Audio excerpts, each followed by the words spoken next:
Je vais commencer ce que je n'ai jamais fait par répondre à quelques-uns de mes collègues. Je le dis parce que dans cet hémicycle, nous avons toujours eu des débats civilisés, des débats de très haute facture. Mais à ceux-là qui ont pensé qu'en s'attaquant à des collègues députés comme eux, ils ont fait œuvre utile, ils se trompent. Surtout que, quand on est chrétienne, qu'on est en carême, qu'on a décidé de citer la Bible, qu'on la cite correctement. La Bible dit, et exactement elle dit, que ce sont les derniers qui seront les premiers, et pas que les premiers seront les derniers. À ceux-là qui ont dit qu'ils ont un maquillage, un démaquillant, ce démaquillant, il est sale. Je les ai connus à l'étranger plus posés et plus responsables que cela. Ce n'est pas le micro qui fait la personne, ce sont les idées et le comportement qui font la personne. Cela dit, Monsieur le Président, parlons de la loi. Parlons de la loi et parlons des deux lois.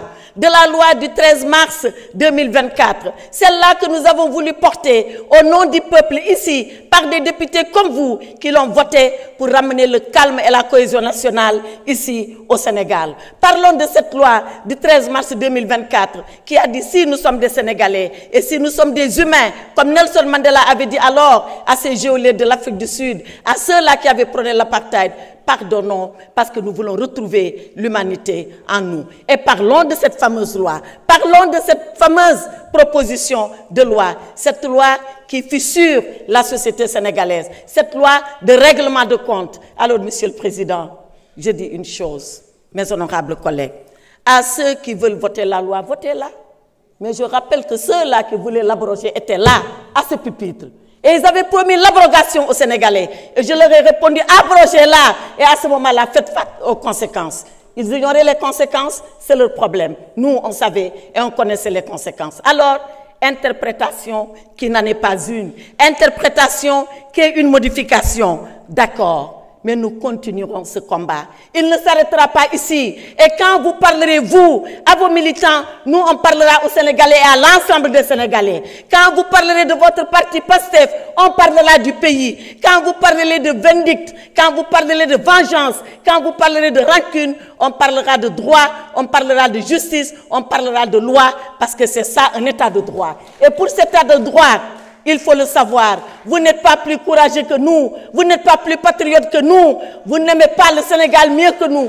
On est prêts, nous aussi, à mourir. Je ne parle pas de la prison. Mais qui a peur de la prison?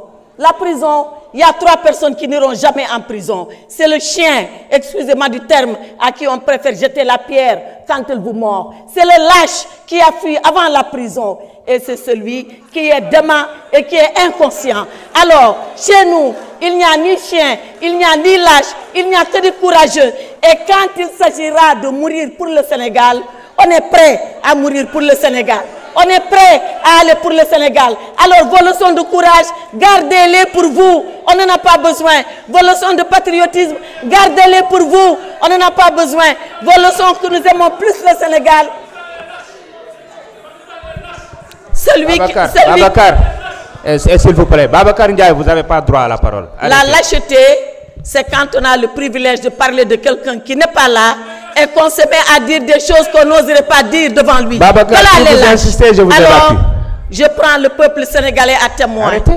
Et je dis à ce peuple vaillant, je dis à ce peuple courageux, je dis à ce peuple qui jamais n'a oublié son histoire, regardez ce qui se passe ici, à l'Assemblée nationale. Et demain, l'histoire le notera. Demain surtout, la vérité éclatera. Faites ce que vous avez à faire. On continuera de faire, nous, ce que nous avons à faire. Combattez et on combattra pour la vérité. Et on va se retrouver. On se retrouvera et on se retrouvera dans le vrai. Seule la lutte libère, mais seule la vérité libère. Et libère plus que la lutte.